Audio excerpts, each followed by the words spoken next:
जय धन्वंतरी। मैं डॉक्टर सोनाली। आज हम वात दोष पर डिस्कशन करेंगे।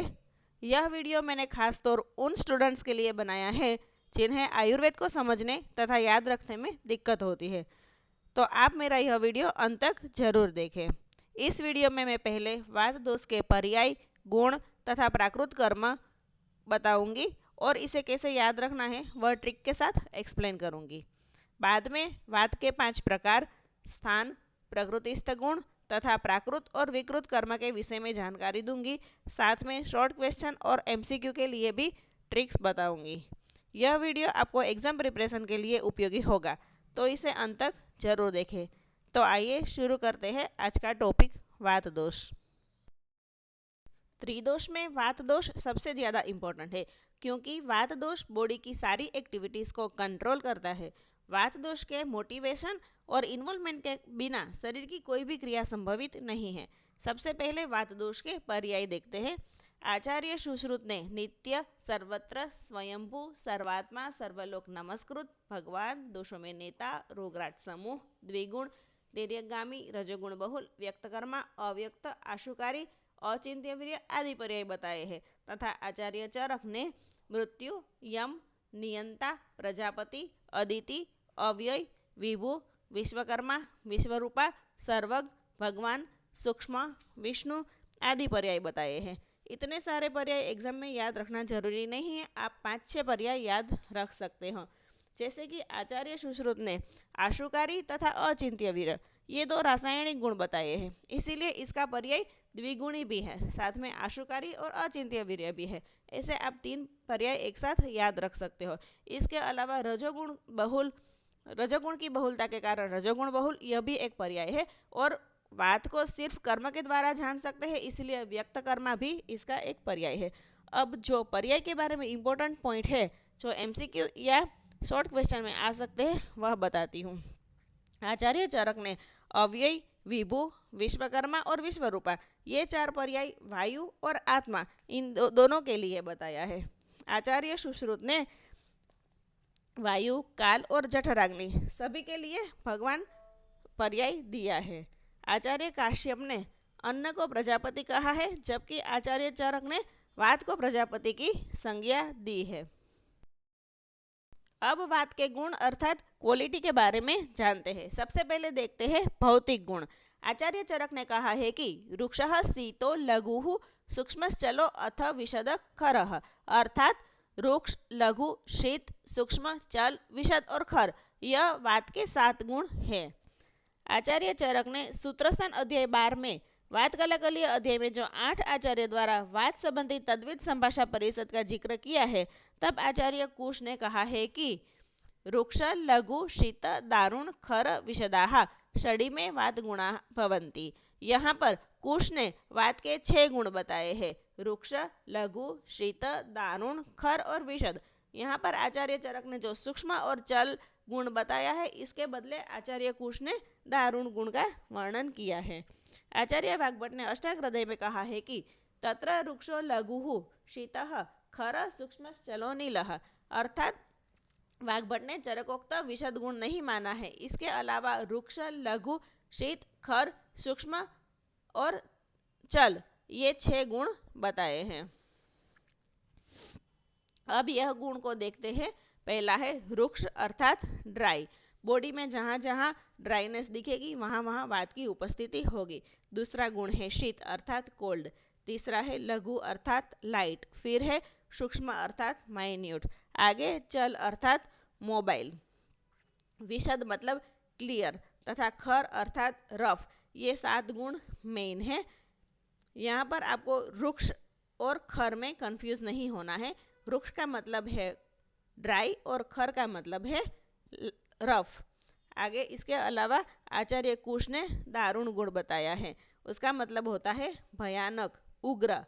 परुष का मतलब होता है तीव्र अर्थात तेज गति से चलने वाली, तथा अनवस्थित का मतलब होता है जो एटमॉस्फेयर में व्यवस्थित डिस्ट्रीब्यूटेड नहीं होती, अस्थिर होती है।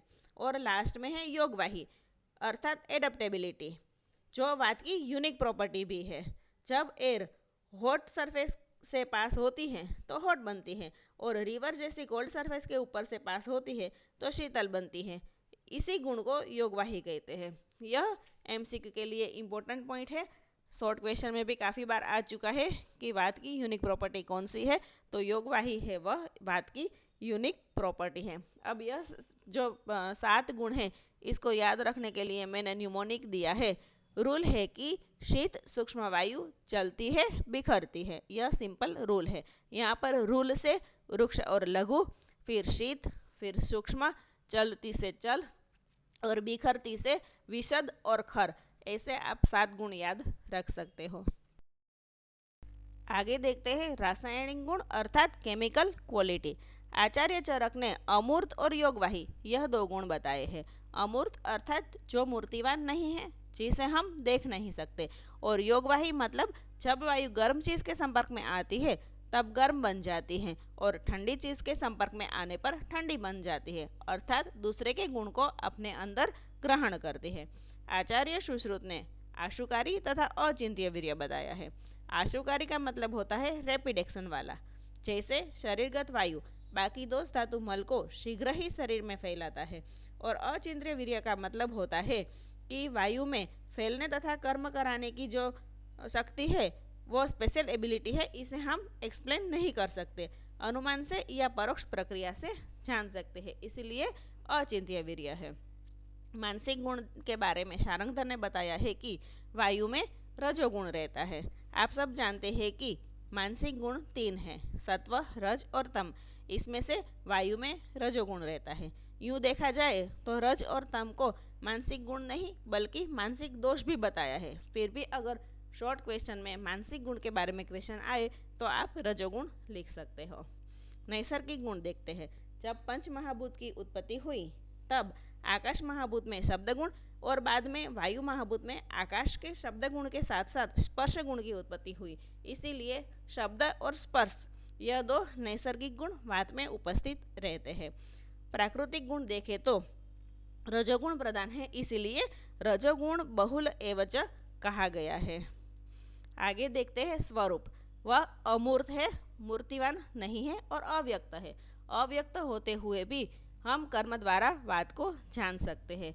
और स्थान देखें तो बस्ती, पुरुषाधान, कटी, शक्ति, पैर की अस्थिया और पक्वाशय, यह वात के मुख्य स्थान है। इसको हम न्यूमोनिक के द्वारा याद रखना चाहे तो पप्पू के पैर बक समान है। यहाँ पर पप्पू से पक्वाशय और पुरुषाधान, पैर से पैर की अस्थिया, बक से बस्ती और कटी, और समान में स से शक्ति, ऐसे आप वात के स्थान याद रख सकते हो।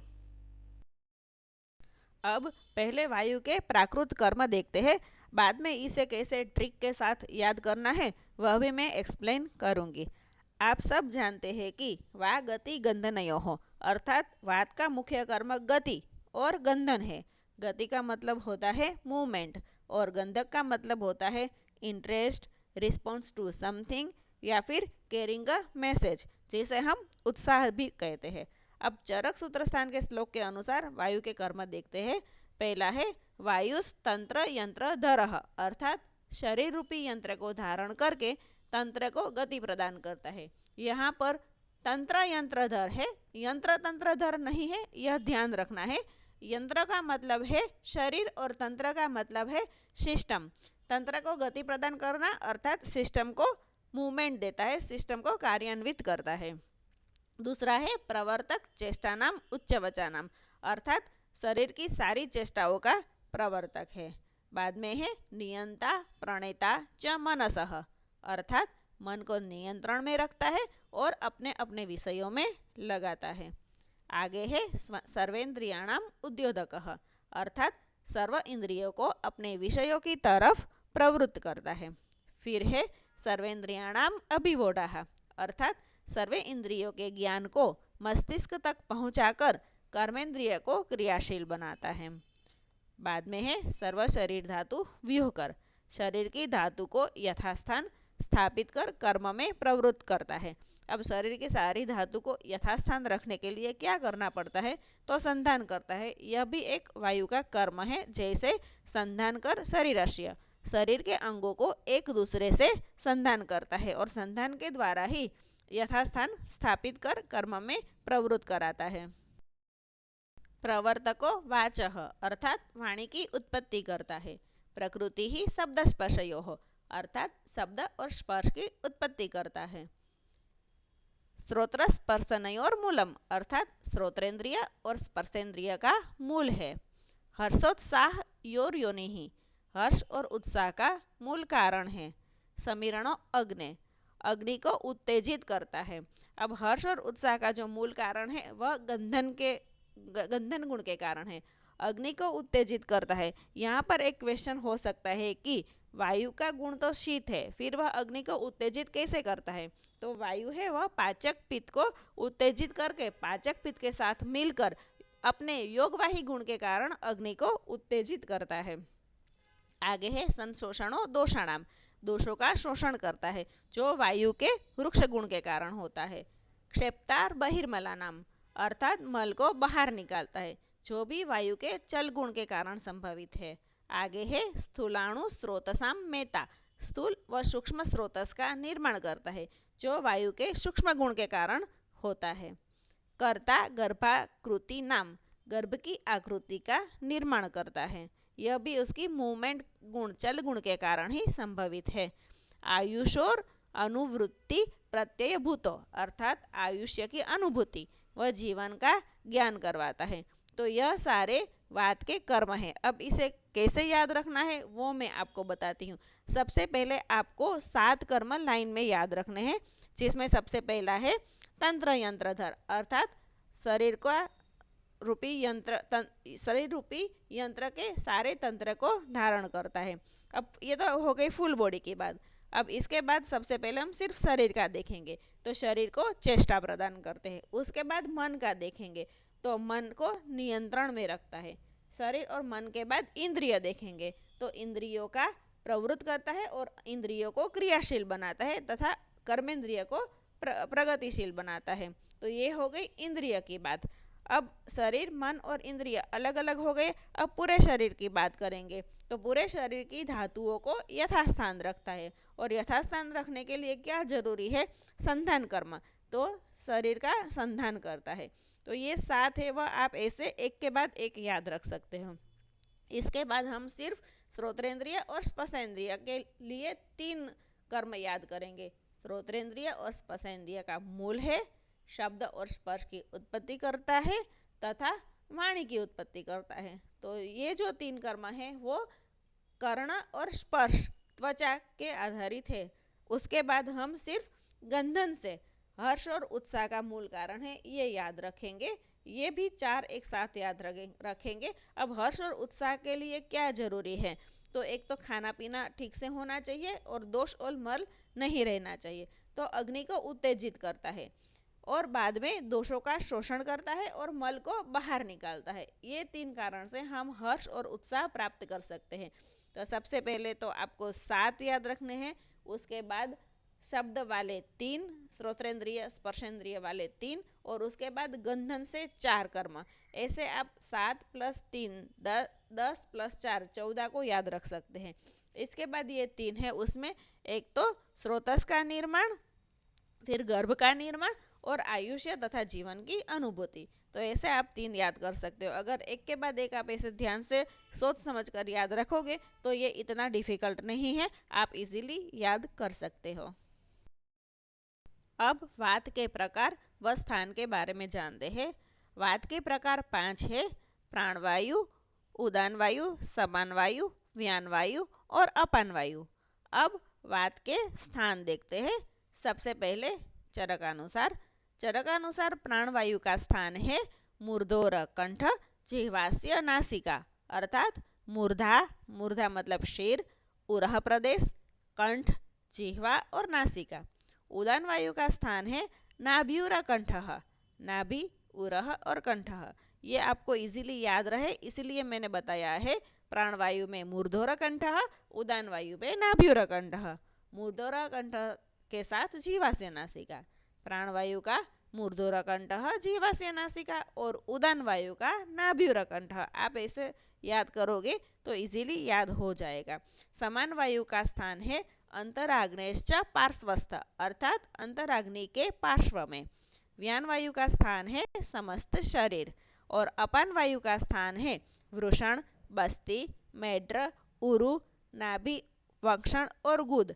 आप इसमें देखोगे तो नाभि, बस्ती और गुदा ये 3 अवयव है। इसके अलावा वक्षण और वृषण तथा मेढ्र और उरु ऐसे आपको याद रखना है। अब यहाँ पे मैंने कलर डिफरेंस करके ये बताने की कोशिश की है कि जो कॉफ़ी कलर वाले वर्ड है वह वाग्भट अनुसार स्थान है। जैसे कि प्राणवायु का स्थान है मूर्धोरकंठ, सिर्फ उन्होंने मूर्धोरकंठ ही बताया है, जीवाश्य नासिका नहीं बताया।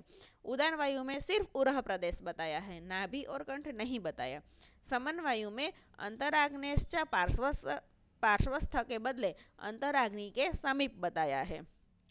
तथा व्यान वायु का स्थान है वह समस्त शरीर नहीं बताया, लेकिन सिर्फ हृदय बताया है, इसलिए मैंने इसको ब्रैकेट में लिखा है।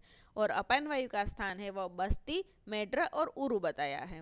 तो आपको यहाँ पर ध्यान ये रखना है कि चरक और वाग्भट में ज़्यादा अंतर नहीं है, सिर्फ व्यान वायु में मेजर डिफरेंस है। व्यान वायु में चरक ने समस्त शरीर बताया है जबकि वाग्भट ने हृदय बताया है। बाकी तो चरक ने जो बताया है उसी में से किसी किसी को लेकर वाग्भट ने बताया है। आप एक बार याद करोगे तो याद हो जाएगा। वाग्भट ने प्राण वायु का मूर्धोरकंठा बताया है, उदान वायु का उरह प्रदेश, समान वायु का अंतराग्नि के समीप, व्यान वायु का हृदय और अपान वायु का बस्ती, मेढ्र, उरु यह स्थान बताया है। अब देखते हैं सुश्रुत अनुसार। सुश्रुत अनुसार समान वायु का स्थान है वो आमाशय और पक्वाशय है, व्यान वायु का स्थान है वह सर्व शरीर है और अपान वायु का स्थान है वह पक्वाशय है। आप ऐसे देखोगे तो आपको तुरंत याद हो जाएगा आमाशय, पक्वाशय, सर्व शरीर और पक्वाशय। अब माधवानुसार वात के स्थान व सुश्रुत अनुसार प्रकृतिस्थ गुण देखते हैं। सबसे पहले माधव अनुसार प्राणवायु का स्थान है वह हृदय है, उदान वायु का स्थान वह कंठ है, समान वायु का स्थान है वह नाभि है, व्यान वायु का स्थान है वह सर्व शरीर है और अपान वायु का स्थान है वह गुदा है। ये तो बिल्कुल इजी है, हृदय, कंठ, नाभि, सर्व शरीर और गुदा। अब आचार्य सुश्रुत ने प्रकृतिस्थ गुण भी बताए हैं जो एमसीक्यू तथा शॉर्ट क्वेश्चन में काफ़ी बार आ चुके हैं, तो आप इसको एक बार ध्यान से देख लीजिए। सुश्रुत अनुसार प्रकृतिस्थ गुण प्राणवायु का जो है वह है पूर्ण कर्म, उदान वायु का है वह है उद्वहन कर्म, समान वायु का जो है वह है विवेक, व्यान वायु का जो है वह है प्रस्पंदन और अपान वायु का कर्म है धारण करना। तो ये काफ़ी बार एमसीक्यू या शॉर्ट क्वेश्चन में आता है, तो आप इसे जरूर याद कर लीजिए। प्राण वायु का पूरण, उदान वायु का उद्वहन, समान वायु का विवेक, व्यान वायु का प्रस्पंदन और अपान वायु का धारण। यहाँ विवेक का मतलब है किस चीज़ को पचाना है, किसको नहीं पचाना है, वह वायु द्वारा होता है। धारण का मतलब है मल को यथास्थान जब जरूर है तब धारण करना और नहीं है तब निष्कासित करना। प्रस्पंदन का मतलब है पूरे शरीर में स्पंदन करना, मूवमेंट देना। उद्वहन का अर्थ है ऊपर की तरफ वायु को प्रवृत्त करना और पूरण का मतलब है पूरे शरीर की धातुओं का रक्त से पूरण करना। अब थोड़े इम्पोर्टेंट पॉइंट बता देती हूँ जो एमसीक्यू और शॉर्ट क्वेश्चन के लिए उपयोगी है, जिसमें सबसे पहले वात के स्थान पर माधव निदान का दिया हुआ श्लोक, हृदि प्राणः गुदे अपानः समानो नाभि संस्थितः उदान कंठ देशस्थो व्यानः सर्व शरीरगः। इस श्लोक को आप रट लीजिए, यह एग्जाम में काफ़ी बार आ चुका है और इम्पोर्टेंट है, तो आप इसके ध्यान में जरूर रखिए। अब यहाँ पर आप एक बात देखिए, माधव निदान ने हृदि प्राणः कहा है, जबकि अष्टांग हृदय सूत्र स्थान में व्यानो हृदय स्थित अर्थात व्यान वायु का स्थान हृदय माना है। तो यह इम्पोर्टेंट है, माधव निदान ने प्राणवायु का स्थान हृदय माना है जबकि वाग्भट ने व्यान वायु का स्थान हृदय माना है। तो यह आप जरूर ध्यान रखिए। इसके अलावा जो इम्पोर्टेंट पॉइंट है, इसमें सारंगधर ने उदान वायु का स्थान फुफ्फुस का आधार माना है। सुश्रुत ने उदान वायु को पवनोत्तम कहा है। सुश्रुत के अनुसार प्राण, समान और अपान इन तीनों से जठराग्नि प्रदीप्त होती है। प्राणवायु और तर्पक कफ दोनों का कर्म पूर्ण है। यह भी काफ़ी बार एमसीक्यू में आ चुका है, तो इसे भी आप जरूर ध्यान रखिए। वयोर्विद ने वात को, मरीच ने पित्त को और काप्य ने कफ को शरीर का मूल रक्षक कहा है। यह भी इम्पोर्टेंट है। अथर्ववेद में वात को वातिकृत कहा है, पित्त को मायु तथा कफ को बलास्की नाम की संज्ञा दी गई है। काश्यप के अनुसार मारुत और आकाश वायु के देवता है, आदित्य पित्त के देवता है और सोम तथा वरुण कफ के देवता है। अब अंत में वायु के प्राकृत कर्म व विकृत कर्म देखते हैं। सबसे पहले प्राणवायु। प्राणवायु का स्थान है मूर्धोर कंठः जिह्वास्य नासिका, इसलिए इसके प्राकृत कर्म हैं स्ठीवन, क्षवथु, उद्गार, श्वास, आहार ग्रहण, बुद्धि, इंद्रिय, हृदय और मन का धारण करना। और इनके विकृत कर्म में हिक्का, श्वास आदि रोग की उत्पत्ति होती है, हृदय रोग और मानसिक रोग उत्पन्न होते हैं। प्राण उदान वायु का स्थान है नाभ्युरकंठः, इसलिए प्राकृत कर्म है वाक् प्रवृत्ति, प्रयत्न, बल, वर्ण और ऊर्जा प्रदान करना। तथा विकृत होने पर ऊर्ध्वजत्रुगत रोग, शिरोरोग, नेत्र रोग, कंठ रोग, कर्ण रोग, मुख रोग और नासिका रोग उत्पन्न होते हैं। समान वायु है वह अंतराग्नि के समीप होता है, इसीलिए प्राकृत कर्म है अन्न ग्रहण, पाचन, सार व कीट में विभाजन और जठराग्नि प्रदीप्त करना। तथा विकृत होने पर गुल्म, अग्निमांद्य और अतिसार आदि रोगों की उत्पत्ति करता है। व्यान वायु का स्थान है सर्व शरीरगत है, इसीलिए रक्त और रस का संपूर्ण शरीर में वहन, स्वेद व अश्रु को निकालना, प्रसार व आक्षेप आदि व्यान वायु के प्राकृत कर्म है। तथा विकृत होने पर सर्व शरीरगत रोग जैसे कि ज्वर, रक्तपित्त आदि की उत्पत्ति होती है। तथा अपान वायु का स्थान नाभि के नीचे है, इसलिए अपान वायु का प्राकृत कर्म है मूत्र, पुरुष, शुक्र, आर्तव और गर्भ का निष्कासन। तथा विकृत होने पर मूत्राशय एवं गुदा में होने वाले गंभीर रोग को उत्पन्न करता है। तो यह थी वात दोष की पूरी जानकारी।